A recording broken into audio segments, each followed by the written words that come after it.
전능하사 천지를 만드신 하나님 아버지를 내가 믿사오며 그 외아들 우리 주 예수 그리스도를 믿사오니 이는 성령으로 잉태하사 동정녀 마리아에게 나시고 본디오 빌라도에게 고난을 받으사 십자가에 못 박혀 죽으시고 장사한 뒤 사흘 만에 죽은 자 가운데서 다시 살아나시며 하늘을 오르사 전능하신 하나님의 자리에 계시리라. 환자와 죽은 자를 심판하러 오시리라. 성령하시며 한동안 우리를 통하는 것과 죄를 사하여 주시는 것과 우리 사는 것과 영원히 사는 것을 믿사옵나이다. 아멘. 참 좋으신 하나님 아버지, 우리에게 생명을 주시고 생명의 주로서 이 시간에 생명의 주께 예배를 드리오니 아버지, 다른 건 몰라도 우리가 생명의 주님을 뵙는 귀한 시간이 될 수 있도록 함께 역사해 주시길 간절히 원하오며 기도하신 예수님의 이름으로 기도드리옵나이다. 아멘. 찬송가 167장 바티크리 신의 박정수 권사님 대표로 기도해 주시겠습니다.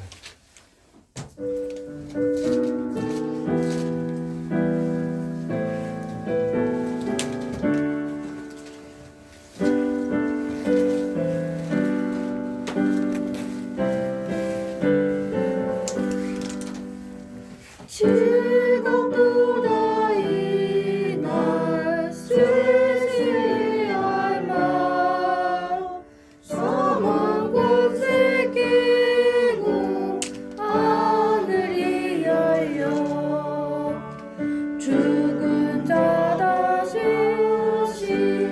살아나와서 생명이 주 예수 찬송하로다. 즐겁도다 이난 세세의 알마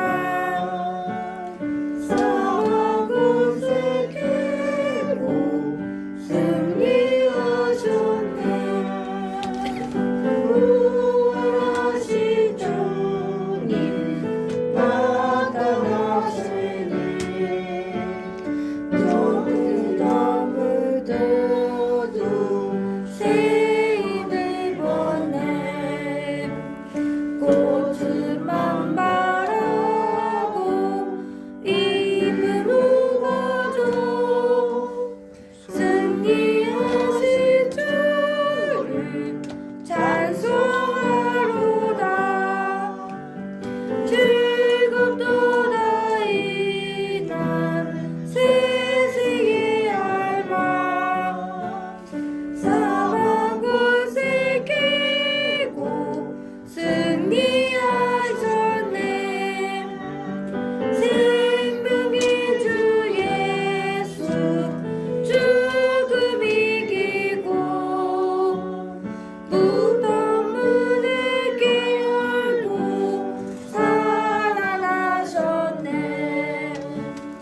주의 말씀대로 이루어져서 사흘 만에 다시 살아나셨네. 즐겁도다 이날 세세의 알마 사망 곳에 깨고 승리하셨네. 아멘. 네. 시간 다 같이 기도드리겠습니다. 지금도 살아서 역사하시는 아버지 하나님, 죽은 자 가운데서 부활하심으로 저희들에게 산소망을 주신 아버지 하나님, 부활의 주님을 기능하는 예배 자리로 불러주시고 아버지 하나님을 찬양하며 예배드릴 수 있게 하시니 감사드립니다. 저희 죄 때문에 죽으시기까지 순종하신 아버지 하나님, 저희들도 죽기까지 순종하여 충성할 수 있는 믿음을 주옵소서. 흠탁하고 악한 세상에 사는 동안 어떤 환경 속에서도 두려워하지 않고 끝까지 믿음을 지키고 아버지 하나님께서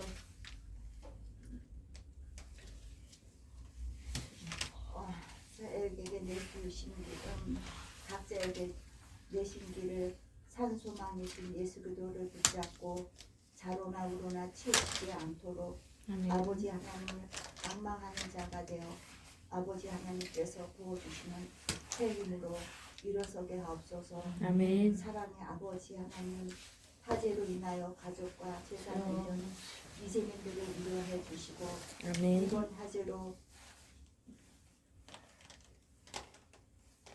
건물 성전을 잃은 목사님과 성도들을 위로하여 주시고 속히 복구가 되도록 돕는 손길을 보내주시고 교회들이 함께 협력하여 교회가 세워지도록 역사하여 주옵소서. 아멘. 아버지 하나님, 미국 사고 간세로 세계 경제를 혼란으로 빠뜨리고 있고 저희 나라도 어려움에 직면하고 있습니다. 관계된 고위 관료들에게 지혜를 주셔서 미국에 힘들지 않고 잘 대처해 나가도록 역사하여 주옵소서. 아버지 하나님, 저희 교회도 사랑과 진리 안에서 부흥할 수 있게 하시고 삶에 지친 영혼들에게 힘과 은혜와 소망을 줄 수 있는 교회 되게 하옵소서. 오늘도 부활의 말씀을 전하시는 기한 목사님 연육이 강건함심으로 붙드시고 권세 있는 하나님 말씀이 선포될 때 저희 심령 가운데 심어지고 새겨져서 한 주일도 성령 충만한 삶을 살게 하옵소서. 예배 중이신 주님 영광 홀로 받아 주시옵소서. 감사하신 예수 그리스도의 이름으로 기도드립니다. 아멘.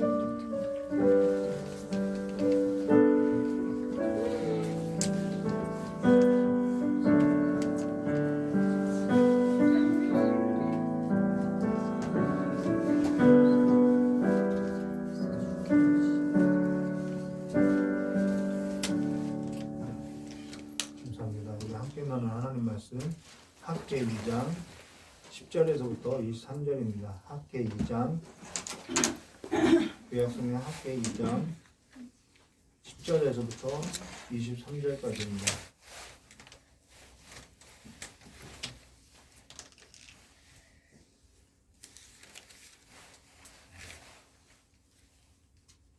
학계 2장 10절부터 19절까지의 말씀 우리 함께 기도하도록 하겠습니다. 마지막 절은 함께 합독하도록 하겠습니다. 10절입니다. 제가 먼저 기도하겠습니다. 다리오 왕 제2년 아홉째 달 24일에 여호와의 말씀이 선지자 학계에게 임하니라. 이르시되 만군의 여호와가 말하노니 너희는 저녁에 율법에 대하여 물어 이르기를 사람이 옷자락에 거룩한 고기를 쌌는데 그 옷자락이 만일 떡에나 국에나 포도주나 기름에나 다른 음식물에 닿았으면 그것이 성물이 되겠느냐 하라. 학계가 물음에 제 제사장들이 대답하여 이르되 아니라 하는지라. 학계 이르되 실체를 만지고 부정하지 않아 만일 이것들 가운데 하나만 하면 그것도 부정하겠느냐 하니 제사장들이 대답하여 이르되 부정하려 하더라. 이에 학계가 대답하여되 여호와의 말씀에 내 앞에서 이 백성이 그러하고 이 나라가 그러하고 그들이 손의 모든 일도 그러하고 그들이 거기에서 드리는 것도 부정하니라. 이제 원하건대 너희가 오늘부터 여호와의 도를 위하여 제사할 때를 기억하라. 그때에는 20고루 곡식더미에 이른즉 10고루뿐이었고 포도주 틀에 50고루 기르러 이른즉 20고루뿐이었더라. 만군의 여호와가 말하노라. 내가 너희 손으로 지은 모든 일에 몫이 공중하는 재앙과 깜무기 재앙과 우박으로 쳤으나 너희가 내가 기억지지 아니하느냐? 너희는 오늘 이전을 기억하라. 아홉째 달 24일 곧 여호와의 성전 지대를 쌓던 날부터 기억하였구라. 혹시 조카가 또 창고에 있느냐? 포도나무와 바다나무와 새나무 감람나무 열매가 맺지 못하였느니라. 그러나 오늘부터 너희가 너희에게 복을 주리라. 아멘. 아멘. 우리 잠깐 기도하되었습니다. 고맙고 감사하신 하나님 아버지, 참된 보화가 뭔지, 참된 복이 뭔지, 참된 우리가 사모해야 할 것이 뭔지, 우리의 마음 가운데 있는 보화가 뭔지 다시 한번 깨닫는 은혜를 이 시간에 허락하여 주시길 간절히 원하오며 여기 계신 예수님의 이름으로 기도드리옵나이다. 학계 2장 10절과 23절 말씀 가지고요. 그러나 오늘부터는 내가 너에게 복을 주리라 라는 제목으로 우리 함께 나누기로 했습니다. 우리 스가랴서 잠깐 뒷변 보면은 PPT는 준비 안 했는데 스가랴서 1장 한 장만 넘기면 되죠. 1장 1절 말씀 보시면은 다리오 왕 제2년 8째 달에라고 하죠.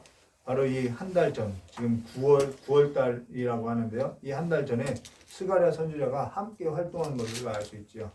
근데 오늘 그래서 학계서를 마치면은 오늘 학계서를 마치게 되는데요. 학계서를 마치면 스가랴서를 이어서 하도록 하겠습니다. 오늘 부활주일 예배로 학계에 있어서 마치는데요. 지난 설교 때 우리가 함께 나눴던 것은 학계서 2장 6절과 7절 말씀 보시면 만군의 여호와가 예지만으나 조금 있으면 다시 내가 하늘과 땅과 바다와 육지를 진동시킬 것이요. 진동시킨다는 것은 하나님께서 임재하겠다는 거예요.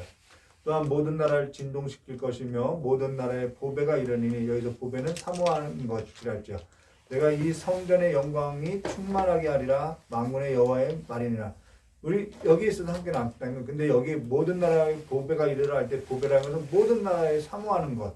이 보배가 뭐냐는 거죠. 우리가 지난 설교 때 그것은 예수 그리스도라는 것을 우리가 함께 나눴죠. 저 개인적으로 굉장히 좋아하는 성경 구절이 있는데요. 그게 뭐냐면은 누가복음 24장 44절과 45절 말씀에 보면은 44절에요. 또 이르시되 내가 너희와 함께 있을 때에 너에게 말한 바 곧 모세의 율법과 선지자의 글과 시편에 나를 가리켜 기록된 모든 것이 이루어져야 하리라 한 말이 이것이라 하시고 이에 그들의 마음을 열어 성경을 깨닫게 하시고라는 이 성경 구절이라는 거예요. 엠마오로 가는 그 눈이 어두웠던 그 두 제자의 마음에 불이 붙었던 사건을 말하죠. 모세의 율법과 선지자의 글과 시편이 누구를 가리켜 한 말이냐면 예수 그리스도에 관한 말이라는 것이죠. 우리는 성경을 볼 때 바로 그 예수 그리스도를 만나야 하는 것이죠. 그러면 오늘 우리가 이 학계 선지자의 글도 우리가 이 글을 마주할 때 누구와 마주해야 하냐면 예수 그리스도라는 거예요. 학계 선지자의 글도 성전을 건축하라는 얘기가 아니라 예수 그리스도에 관한 이야기라는 것이죠. 근데 모든 사람의 그 인생의 끝에 마주해야 할 자가 누구냐면 예수 그리스도라는 거예요. 우리가 이걸 기억해야 하는 거죠. 이게 결론이라는 것입니다. 여기에서 우리가 마지막 결론에 있어서도 보겠지만은 오늘 우리가 함께 나눌 건 뭐냐면은 예수 그리스도는요 어제나 오늘이나 동일하다라는 것입니다. 기독교의 역사는 늘 오늘이라는 거예요. 그래서 오늘 만나고 오늘 우리가 복을 받아야 한다는 것입니다. 그러면 지난 설교에 이어서 우리 10절 말씀 보도록 하겠습니다. 다리오 왕 제2년 9째 달 24일에 여호와의 말씀이 선지자 학계에게 임하니라 이르시되 여기 다리오 왕 제2년 9째 달 24일이라는 것은 사실 유대인에게 있어서는 너무나도 중요한 시기라는 거예요. 이스라엘에는 건기가 있고 우기가 있는데요. 이스라엘 땅에는 두 번의 비가 내리게 되는데 이른 비와 늦은 비, 이 두 번의 비가 내린다는 것입니다. 근데 여기 9월 달은 9월 말부터 11월 초에 비가 내리는데요. 9월부터 11월 여기에 내리는 비는 늦은 비가 아니라 우리하고 반대예요. 이른 비라는 거예요. 이 이른 비가 내려줘야만 건기 때 바짝 말렸던 그 땅을 촉촉하게 적셔서 땅을 파종할 수 있다라는 거예요. 근데 이 이른 비가 내리지 않으면은 이 딱딱하게 마른 땅, 그 건기 때 말랐던 그 땅에 파종할 수 없게 된다는 것입니다. 그로 인해서 이들은 이때 하늘로부터 내리는 이 이른 비를 간절하게 막 허기진 거죠. 간절하게 소망하게 기다리게 된다는 거예요. 어디서부터요? 하늘로부터 이른 비가 내리기를 간절히 소망할 때가 이 9월 말이라는 거예요. 이때 비 내리지 않으면 안 된다는 것이죠. 그리고 4월, 5월에 내리는 비는 이른 비가 아니라 늦은 비라는 거예요. 우리가 반대 봄비인데 늦은 비라는 거예요.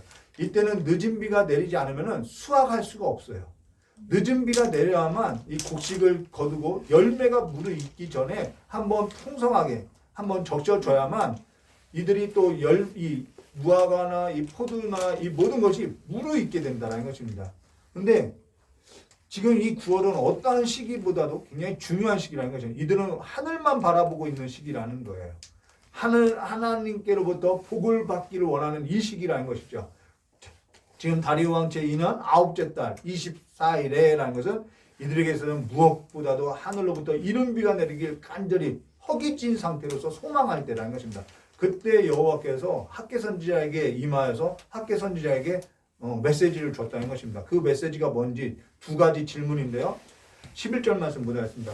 만군의 여호와가 말하나 너는 학계를 말하니 너는 제사장에게 율법에 대하여 물어 이르기를 여기 너는 제사장에게 율법에 대하여 물어라는 것은 여기 제사장이라는 것은 사실 제사를 집례하는 자지요. 이들은 제사를 집례하기 위해서는요, 율법에 있어서는 굉장히 익숙한 자이고 암기하고 능통한 자라는 거예요. 율법을 모르는 자가 아니라는 것이죠. 근데 만군의 여호와가, 여기서 만군의 여호와라는 것은 지금 싸우고 있다는, 대치하고 있다는 거죠. 만군의 여호와가 뭐라고 하냐면은 두 가지 질문하는데 12절 말씀입니다.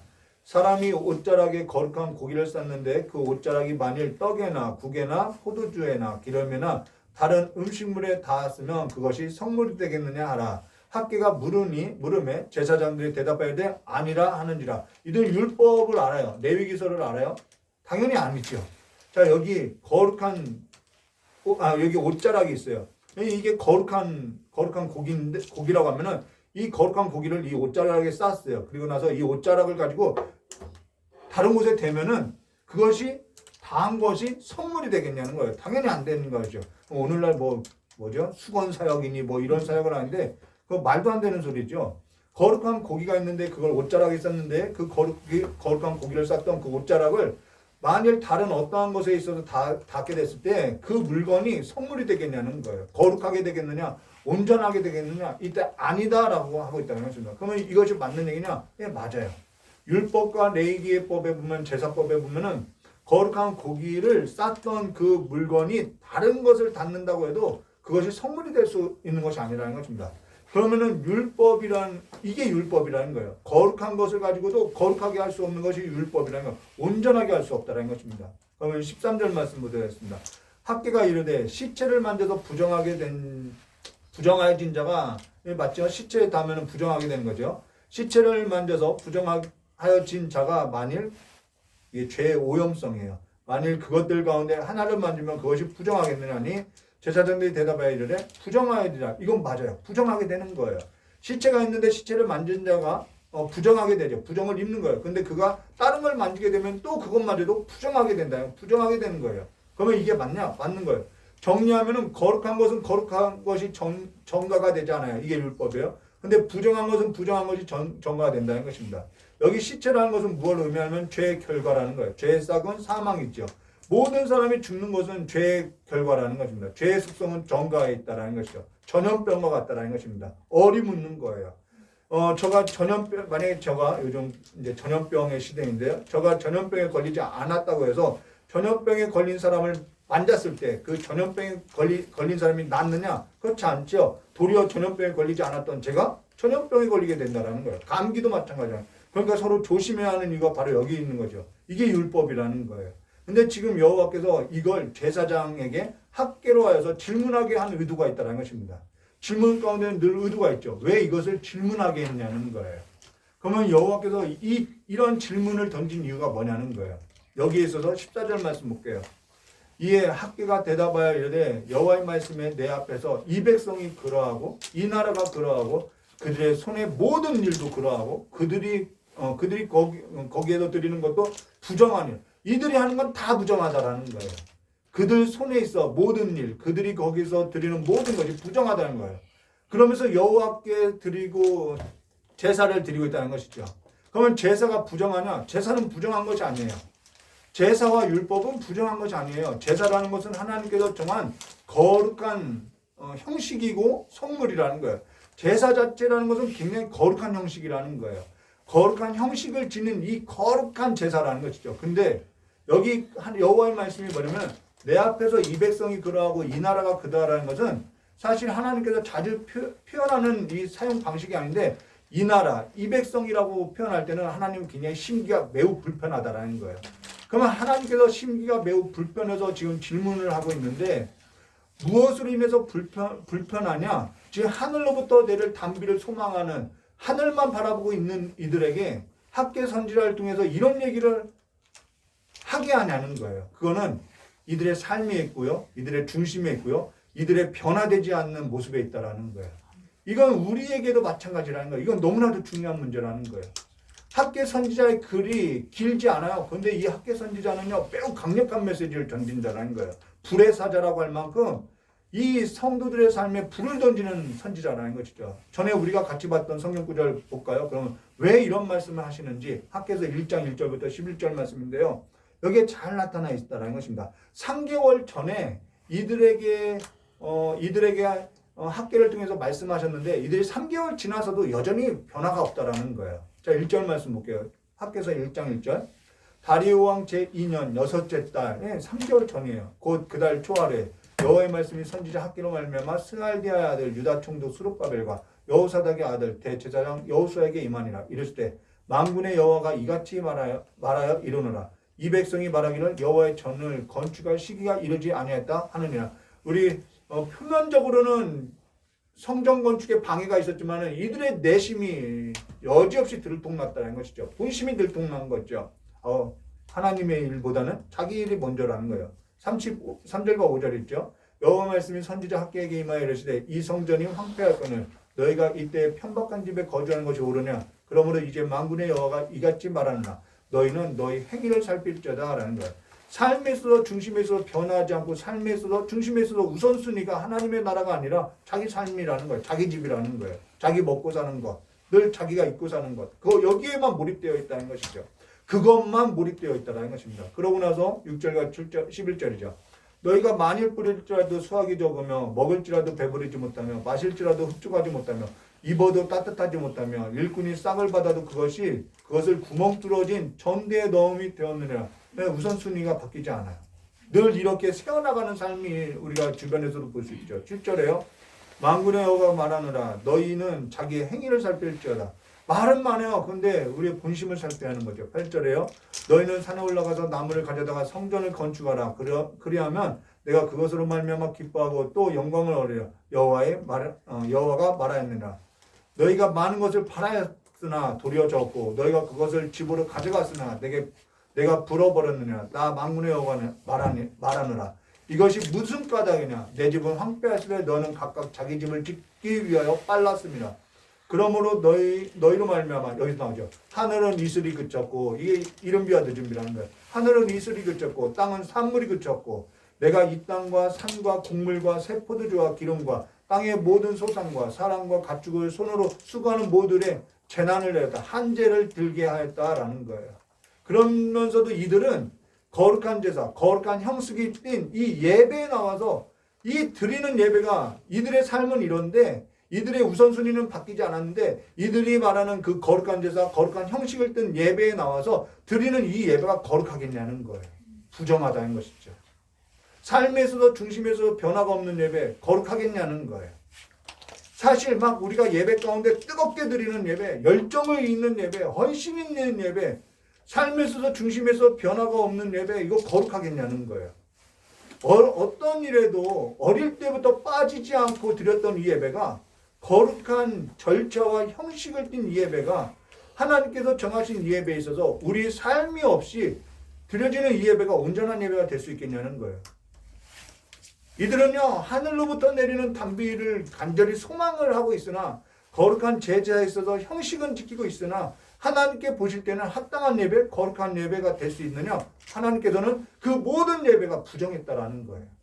그러면서 학계 선지자 후에 말라기 선지자가 바로 나오는데요. 그러니까 학계와 스가랴 선지자는 동시대에 이런 활동을 하는데 그 이후의 선지자가 말라기 선지자가 뭐라면 야 성전문 닫자. 우리 이런 예배 그만드리자라고 한다라는 거예요. 지긋지긋하다라는 거예요. 변화가 없다라는 거예요. 그러고 나서 뭐라 하죠? 15절에 예수님 하나님도 이 얘기하는 거예요. 그 너희들이 드리는 그 예배가 부정하다라는 거예요.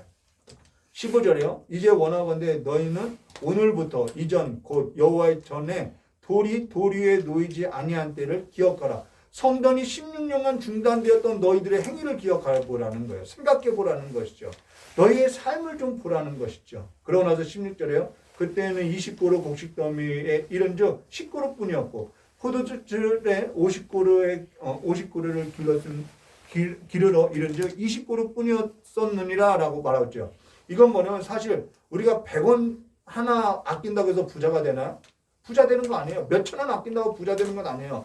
경제에 있어서도 하나님께 맡기지 못하고 경제에 있어서 하나님께서 지키지 않으면 모든 것이 헛되다고 하는데 그걸 내 힘으로써 하려고 한다라는 것이죠. 안식일에 할 이들이 왜 만나를 주러 갔냐면 혹시 있을까 하여서 경제의 원리에 있어서도 하나님께 맡기지 못하다라는 거예요. 우리가 이걸 굉장히 주목해 보라는 거죠. 근데 17절 말씀 보도록 하겠습니다. 만군의 여호와가 말하나 내가 너희 손으로 지은 모든 일에 곡식을 마르게 하는 재앙과 깐부기 재앙과 우박으로 쳤으나 자 하나님께서 계속해서 하나님께서 이들에게 사인을 보내는데 너희가 내게 돌이키지 아니했다라는 거예요. 돌이키지 않았다라는 거예요. 이 말은 깨닫고 회개하고 돌이킨 적이 없다라는 거예요. 70년 광야 생활, 40년 광야 생활도 그 미련함이 벗겨지지 않더라는 거예요. 이들은 돌이켰다는 얘기가 없어요. 스스로 깨닫고 돌이켰다는 것이 없어요. 이게 뭐냐면 절망이라는 거예요. 이게 사람이 갖는 절망이라는 거예요. 사람이라는 것은요, 사람 안에서 소망을 찾을 수가 없어요. 사람이라는 것은 자기 절망 가운데 살게 되어 있다는 것입니다. 사실 돌이키지 못하는 것이 사람이라는 거예요. 깨닫지 못하는 것이 사람이라는 거예요. 근데 뭐라고 하냐면은 18절과 19절에 너희는 오늘 이전을 기억하라. 아홉째 달 24일 곧 여호와의 성전 지대를 쌓던 날부터 기억하여 보라. 자, 이들이 한 거 없어요. 뭔가 회개한 것도 없어요. 돌이킨 것도 없어요. 변화도 없어요. 우선순위가 바뀐 것이 있나요? 아무것도 없어요. 우리 삶을 보면 알 수 있어요. 근데 19절에요. 곡식 종자가 아직도 창고에 있느냐? 없어요. 아무것도 없어요. 소득도 없어요. 맨날 새어나가요. 포도나무와 무화과나무와 석류나무, 감람나무에 열매가 맺지 못하느냐. 그러나 오늘부터는 내가 너에게 복을 주리라는 거예요. 사실 기독교라는 것은 늘 오늘에 있다는 것이죠. 근데 앞뒤 문맥이 맞지 않아요. 너희가 내게로 돌이키지 아니하였느냐 했다면은 그 다음에 뭐라면은 그래서 내가 너희들 비를 주지 않겠다. 그러니까 너희를 내가 버리겠다. 이 말이 나오는 것이 맞아요. 그런데 여기 이들에게 있어서 어떠한 회개나 자복이나 어떠한 모습도 변화도 없고 우선순위가 바뀐 것도 없는데 근데 오늘부터 복을 주리라 말하고 있다는 것입니다. 그럼 여기 복이 뭐냐는 거예요. 여기 복에 있어서 성경이 말하는 이 복이 뭐냐는 것이죠. 우리가 이 성경에 관해서 계속 보아하는 것이죠. 20절과 23절 말씀 묻어있습니다. 그달 24일에 같은 날이에요. 여호와의 말씀이 다시 학개에게 임하여 이르시되 너는 유다 총독 스룹바벨에게 말하여 이르라. 내가 하늘과 땅을 진동시킬 것이요 내가 함께하겠다. 이방하겠다 이 것입니다. 22절에 여러 왕국들의 보좌를 엎을 것이요 여러 나라의 세력을 멸할 것이요 그 병거들과 그 탄자들을 엎드러 뜨리리니 말과 그 탄자가 각각 자기의 그 동료의 칼에 엎드리리라. 만군의 여호와가 말하느라 스알디의 아들 내 종 스룹바벨아 여호와가 말하느라 그날에 내가 너를 세우고 너를 인장으로 삼으리니 이는 내가 너를 택하였습니다. 만군의 여호와의 말이라 하시니라. 여기 복을 내가 주겠다고 하는데 그 복이 뭐냐면 스룹바벨을 세우겠다라는 거예요. 스룹바벨을 세우고 너를 스룹바벨을 인장으로 삼며 내가 그걸 너를 택하겠다는 거예요. 그럼 스룹바벨이라는 뜻이 뭐냐면 바벨론에 뿌려진 슬픔이라는 뜻이라는 거예요. 당시 바벨론은 것은 세상 중심을 말하죠. 그 세상 중심에 뿌려진 슬픔, 그거 누구를 말하냐는 거예요. 예수 그리스도를 말한다는 것입니다. 하나님께서 그 세상 나라 가운데 뿌려진 슬픔이라는 것은 예수 그리스도밖에 없다라는 거예요. 여기에서 같은 시대에 활동했던 선지자 스가랴의 글을 보면요 이렇게 예언하고 있다는 것이죠. 스가랴서 4장 6절과 9절까지의 말씀인데요. 6절은 제가 뺐어요. 이 6절은 뭐냐면 힘으로도 되지 않고 능으로 되지 않고 오직 여호와의 신호로 된다라고 말하고 있어요. 그러고 나서 7절에 이렇게 말씀하셨어요. 큰 산아 내가 무엇이냐 내가 스룹바벨 앞에 편지가 되라. 그가 뭘 내놓아야 머릿돌을 내놓을 때 무리가 외치기를 은총은총하여 이게 복이라는 거예요. 은총은총 그에게 있을지어다. 이 머릿돌이 뭐냐는 거예요. 예수 그리스도지요. 여호와의 말씀이 또 내게 임하여 이르시되 스룹바벨 손이 이 성전의 기초를 놓을 때 그 손이 또한 그 일을 마치라 하셨나니 만군의 여호와께서 나를 너희에게 보내신 줄을 내가 알리라 하셨느니라. 제가 앞서서 서두에 이야기한 건 성경은 모든 성경은 다 누굴 가리킨다고요? 예수 그리스도를 가리킨다라는 거예요. 여기 그가 무엇을 내놓을 때 머릿돌을 놓을 때 무리들이 뭐라고 했지는 은총한다라는 거예요. 그 머릿돌이 누구냐면은 모든 나라가 사모했던 모든 나라의 보배인 성전된 예수 그리스도라는 거예요. 그가 성전의 머릿돌로서 기초가 놓여질 때 또한 그가 이룬다는 것은 그가 성전의 기초이며 그가 시작과 끝이 된다는 것입니다. 이거는 이 스룹바벨은 누굴 예표하냐면 바로 예수 그리스도를 예표하고 있다는 거예요. 그럼 이게 무슨 얘기냐면은 우리 앞서서 우린 거룩한 것이 거룩하지 못하고 부정한 것이 부정하게 된다는 것을 보았다는 거예요. 그래서 모든 것이요 모든 사람이 한 사람의 그 부정함으로 인해서 모든 사람이 다 부정하게 됐다는 거예요. 이게 율법이라는 거예요. 그래서 그 율법으로서는 어떠한 것도 온전케 할 수도 없고요 거룩하게 할 수도 없다는 거예요. 그냥 잠깐 그냥 덮는 은혜라는 거예요. 일시적이라는 것이죠. 매년 그래서 새롭게 드려야 하고 매년 제사장이 새롭게 세워져야 한다는 것입니다. 율법은요 거룩하게 하거나 우리 부정한 우리를 뭐 새롭게 하거나 깨끗하게 할 수 없다라는 거예요. 제사는 거룩한 것이고 율법도 거룩한 건데 부정한 우리가 거룩하게 될 수 있느냐? 없다라는 거예요. 우리의 양심을 깨끗하게 할 수 없다라는 거예요. 근데 예수께서 영단번에 거룩한 제물이 되어서 부정하게 된 모든 자를 위해서 부정을 잊고 그를 믿는 모든 자를 어떻게 해요? 정결하게 하고 깨끗하게 했다라는 것입니다. 이 얘기라는 거예요. 여기에 신뢰가 있죠. 그게 바로 네 가지의 복음서에 나오는 거죠. 나인성 과부의 아들이 죽었어요. 뭐 독자가 죽은 거죠. 이 독자가 죽었다는 것은요, 삶 전부를 잃은 것과 같다는 것입니다. 근데 무리들이 거기서 할 수 있는 것은요, 울면서 따라오는 것밖에 못하는 거예요. 이것이 무엇을 말하냐면 모든 사람이 가는 길이 절망이고요. 모든 사람이 가는 것이 그냥 슬픔이고요. 절망스러운 길이라는 거예요. 이게 죽음의 행렬이죠. 근데 그 반대편에 한 행렬이 오고 있다는 거예요. 예수님과 제자들과 그 무리들이 마주하면서 행렬이 오고 있는데 그 예수님께서 관에 손을 대셔요. 관에 손을 댔다는 것은 부정함을 입은 거죠. 예수님께서 대신 부정함을 입고 십자가에서 그 결과로서 죽었다는 것입니다. 관에 손을 대시면서 예수님께 뭐라 하죠? 울지 말라라고 얘기해요. 여러분, 울지 말라라는 것은요, 사람이 그냥 울지 마 이 얘기가 아니에요. 이거는 그냥 울지 말라라는 것은 여기에서 절망과 사망과 죄에 있어서 울 수밖에 없는 그 슬픔에 있어서 해결할 자는 나밖에 없다라는 얘기라는 거예요. 내가 복을 그러니까 나밖에는 복을 줄 수밖에 없는 자라는 거예요. 내가 복이라는 거예요. 예수께서 관에 손을 댄 사건은 예수께서 부정하게 된 사건을 말하고 있다는 것입니다. 거룩한 예수께서 부정하게 되어서 부정하게 된 몸을 입고 이 땅에 대신 죽었다는 것이죠. 그리고 부정하게 된 우리가 그로 인해서 거룩하게 됐다는 거죠. 율법이 할 수 없는 일을 했다라는 거예요. 또 다른 신뢰가 있죠. 12회 동안 혈병증을 앓던 여자지요. 그가 예수의 옷자락에 손을 댈 때 깨끗함을 입었죠. 거룩하게 됐죠. 온전케 됐죠.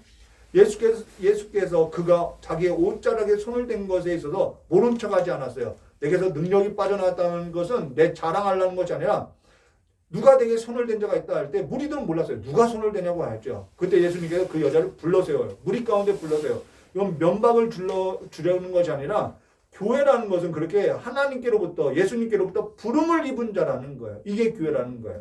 우리 모두가 다 그렇게 부정한 자인데 그 부정한 자였던 우리가 예수의 부름을 받아서 이렇게 모임 가운데 거룩한 자가 되었다는 것입니다.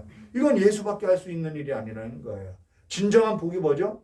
이 예배 가운데 예수 만나는 거예요. 그게 복이라는 것입니다.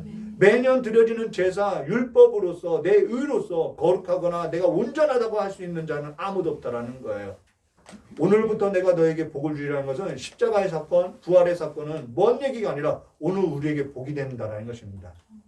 근데 우리는 그걸 모르고 있어요.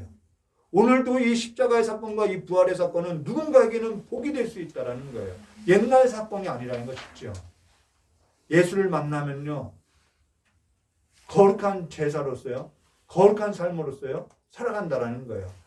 복음서에 보면 모든 자가 예수를 만났던 자라는 거예요. 우리가 이 예배 때에 거룩한 자를 만나야 하는 거예요. 예수를 만나면 모든 자가 깨끗하게 있게 되고요. 그가 복이라는 것을, 그가 모든 만민 가운데 생명이라는 것을 보게 된다는 것입니다. 뭐가 있어서 내게 복이냐는 거예요. 뭐가 있어서 내게 사모할 거냐는 거죠. 오늘 부활절을 맞아서 오늘 예수와 함께 복된 삶이 되시기를, 은혜의 담비로서 적셔지는 그와 같은 삶이 되시기를 주의 이름으로 축원합니다. 다시 기도드리려 하겠습니다. 좋으신 하나님 아버지, 매년 드려지는 이 예배가 아니라 아버지 매 주일마다 드려지는 이 예배가 아니라 그래서 내가 이 율법을 지키고 이 예배를 지키면서 내가 깨끗했던 것이 아니라 이 예배를 통해서 좀 예수를 만나게 해주시고 우리의 삶 가운데 예수를 만나고 예수와 함께 살아가는 삶으로서 부활의 생명 가진 자들로서 삶을 살아갈 수 있도록 우리를 새롭게 변화시켜서 우리가 행하는 그 모든 것이 이제는 복이 되고 아버지 우리가 행하는 그 모든 삶이 복된 삶이 될 수 있도록 주여 함께해 주시길 간절히 원하오며 여기신 예수님의 이름으로 기도드리옵나이다. 아멘. 그래서 예수 만나야 하는 거예요. 진짜 예수를 인격적으로 만나야 하는 것입니다. 오늘 부활절을 맞아서 성찬 다 같이 하도록 하겠습니다. 찬송가 꼭 부르고 성찬 때도록 하겠습니다. 찬송가 28장입니다.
예식은 우리 주 예수 그리스도를 기념하여 그의 재림식까지 그의 죽음을 기억하는 예식으로 주께서 자기 백성의 죄를 대신하여 우리의 모든 죄로부터 구원하시고 사망에 이르지 아니하도록 하는 일에 있어서 산 소망으로 확신케 하는데 무한한 유익을 가져다 주는 예식입니다. 이 시간에 잠깐 기도하도록 하겠습니다.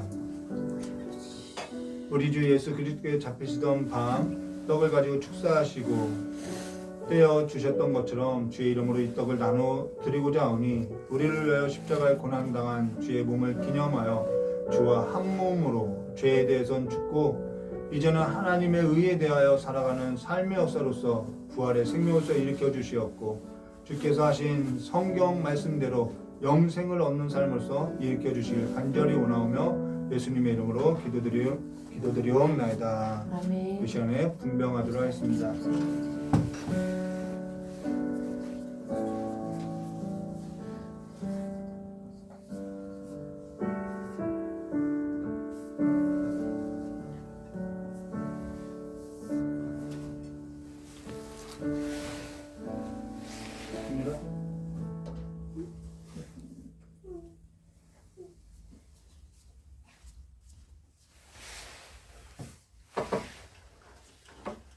진실로 진실로 너희 이르노니 믿는 자는 영생을 가졌나니 내가 곧 생명의 떡이라.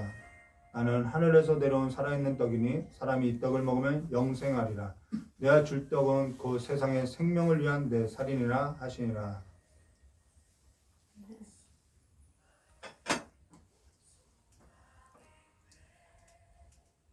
같이 기도드리려 하겠습니다.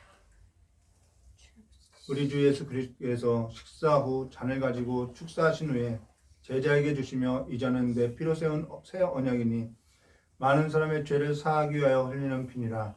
이를 행하여 마실 때마다 나를 기념하라고 하신 대로 우리가 주의 새 언약 공동체로 우리에게 명하신 대로 잔을 가지고 주를 기억하고자 하오니 이 예식에 함께하사 주를 예배하는 새 언약 공동체의 삶으로 일으키시고 아버지께서 우리를 보낸 것 같이 우리도 세상에 보냄을 입은 자의 삶으로서 새 언약 공동체의 삶을 다할 수 있도록 복을 내려주시길 간절히 원하오며 귀하신 예수님의 이름으로 기도드리옵나이다. 아멘. 분전하도록 하겠습니다.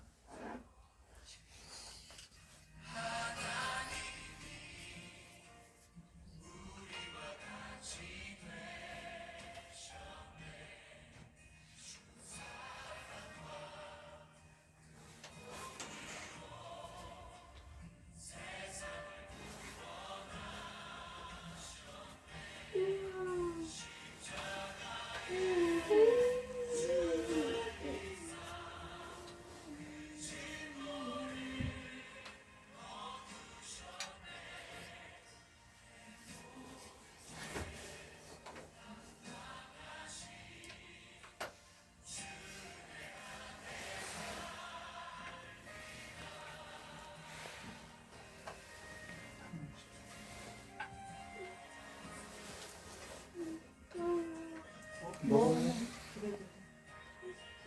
천천히 먹어. 마셔. 나중에 먹어.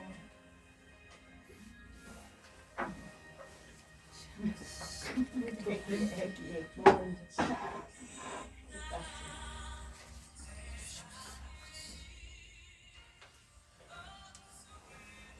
내가 진실로 진실로 너희에게 이르니 인자의 살을 먹지 아니하고 인자의 피를 마시지 아니하면 너희 속에 생명이 없느니라. 내 살을 먹고 내 피를 마시는 자는 영생을 가졌고 마지막 날에 내가 그를 다시 살리리니 내 살은 참된 양식이요 내 피는 참된 음료라.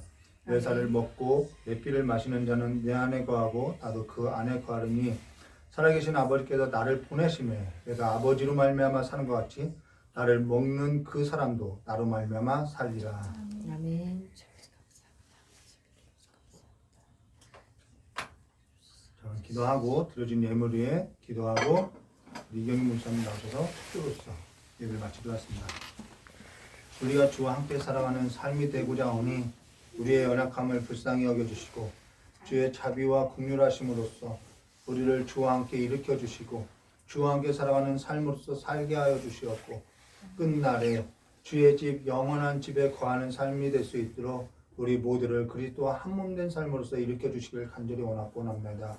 모든 것을 주께 감사드리오며 우리 주 예수 그리스도의 이름으로 간절하게 기도드리옵나이다. 우리 이 시간에 드려진 예물 위에 이경희 목사님 나오시죠. 기도해 주시고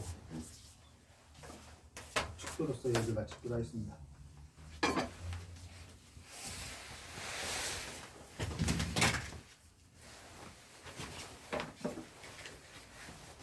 부활의 소망이 있으시기를 주님의 이름으로 축복합니다. 아멘. 부활의 소망이 무엇인가 하면은요, 특별한 게 있지 않아요. 우리가 죽어서 묻혀서 부활을 기다린다고 하면 하나님 굳이 부활절을 지키라고 하신 이유가 없겠죠. 네, 그래서 부활의 소망을 가지고 산다는 것은 내가 믿는 내 하나님이 살아계심을 내가 삶 가운데 드러내는 일이 부활의 소망을 갖고 살아가는 것입니다. 저와 여러분의 매일의 일상이 하나님을 드러내는 삶이 되시기를 주님의 이름으로 축복합니다. 네, 그 찬송가 부르다 보면 속량이라는 단어가 나오죠. 근데 그 속량이라는 단어는 사실 예전에 로마 시대 때 쓰던 단어예요. 값을 지불한다. 우리는 그 정도로 알고 있는데 예전에 노예들을 우리가 노예 시장이 있었죠. 그러면 어떻게 될까요? 노예들 중에 뭐 건장하고 덩치 좋고 힘 잘 쓰게 생기고 이런 노예들은 서로 막 값을 흥정해서 올려서 사가요. 그런데 그 먼 땅에서 노예선을 타고 오다 보면 병이 든 사람도 있고 뭐 살이 빠진 사람도 있겠고 네 이제 초췌해진 사람들이 있겠죠. 그럼 그 사람들은 남아요. 그러면 그 사람들을 따로 이렇게 모아서 파는 시장이 있었어요. 근데 이때의 속량은 그 건장하고 그 다음에 힘 잘 쓰게 생겼고 튼튼하게 생긴 사람들을 사갈 때 이 속량이라는 단어를 쓰지 않고요.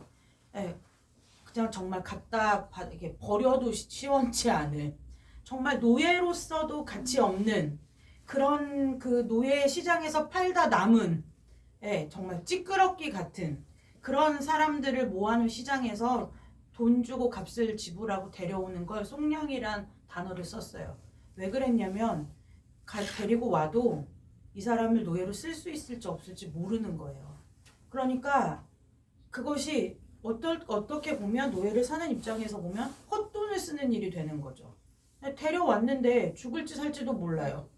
네, 얼마만큼 가치 있이 쓸 수 있는지도 몰라요. 네, 내가 이만큼의 돈을 지불했는데 그 돈만큼의 가치를 해낼 수 있을지 없을지 가능성이 없어 보이는 거예요. 그때 단어가 무슨 뜻이냐면 지금 우리가 속량했다라는 단어. 그래서 우리가 이 부활주일에 우리는 저와 여러분은 하나님의 예수 그리스도의 십자가의 피로 속량받은 사람들이에요. 네, 그러니까 우리 안에 세상의 학벌이나 문벌 좋은 자나 스펙이나 부유함이나 이것이 다 소용없어요. 우리는 어차피 이 세상에 태어난 이상 다 말씀에도 있듯이 마귀에게 속한 자였어요. 네, 노예였단 말이죠. 거기서도 제일 어떻게 보면 데려와도 어떻게 보면 격한 편이지만 마귀도 쓸 수 없을 만큼 네, 그런 우리들을 하나님이 십자가의 그 생명을 주시고 우리를 살리셨다는 거예요. 이 감사와 감격이 저와 여러분이 이 땅에서 살아가는 삶의 고난과 또 어려움과 문제와 환경과 상황을 넉넉하게 이길 수 있는 믿음의 기초가 되시기를 주님의 이름으로 축복합니다. 네, 드려진 헌금에 기도할 거고요. 광고는 오늘 예배는 우리 권사님도 오늘 속량의 날입니다.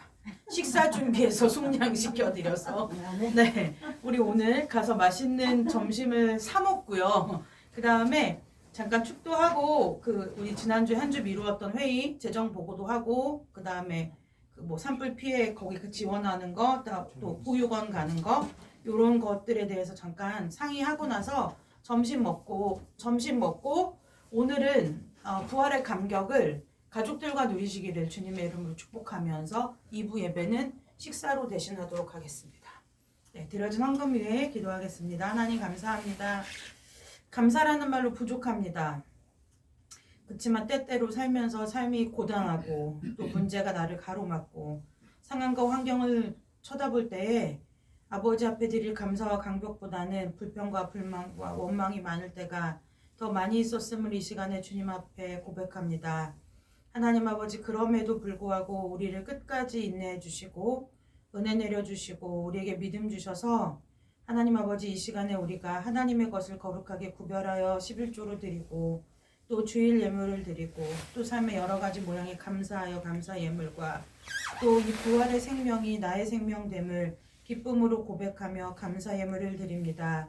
이 예물 가운데 우리의 마음이 담겨 있사오니 주님께서 이 예물을 기쁘게 받아주시고 우리가 이 땅에서 사나 또 죽어서 주님 곁으로 가나 아버지, 이 주님께서 우리에 주신 영원한 생명의 시간을 살아가는 동안에 주님께 날마다 감사하며 주님과 화평을 누리며 주님과 안에서 평안을 누리며 살아가는 귀하고 복된 축복이 우리 귀한 성도들 가운데 이 교회 가운데 임하도록 주님 축복하여 주시옵소서.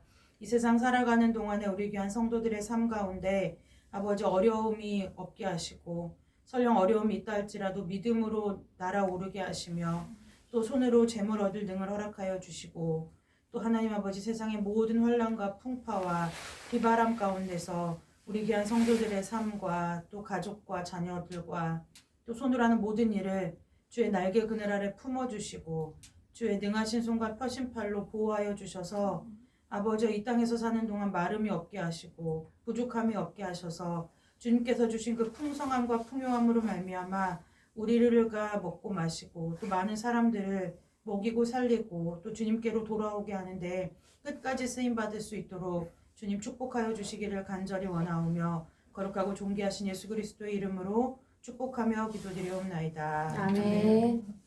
이제는 우리 주 예수 그리스도의 은혜와 하나님 아버지의 넓고 크신 사랑과 성령 하나님의 내주 감화 감동 교통하심의 역사가 오늘 다시 한번 예수님의 부활이 나의 부활이 되고 예수 그리스도의 생명이 나의 생명이 됨을 믿음으로 고백하는 우리 귀한 성도들과 저들의 하는 일과 가정 위에 자녀 위에 또한 하나님 아직도 여러 가지 재난과 재앙으로 말미암아 고통하며 신음 가운데 있는 이 나라뿐만 아니라 온 세계에 신음하는 자들 위해 고통하는 자들 위해 또한 주님을 예배하기 위해 아직도 핍박받고 눌림받고 고통당하는 주의 백성들 위해 선교지 위에 이제로부터 영원토록 함께 하시기를 간절히 축원하옵나이다. 아멘.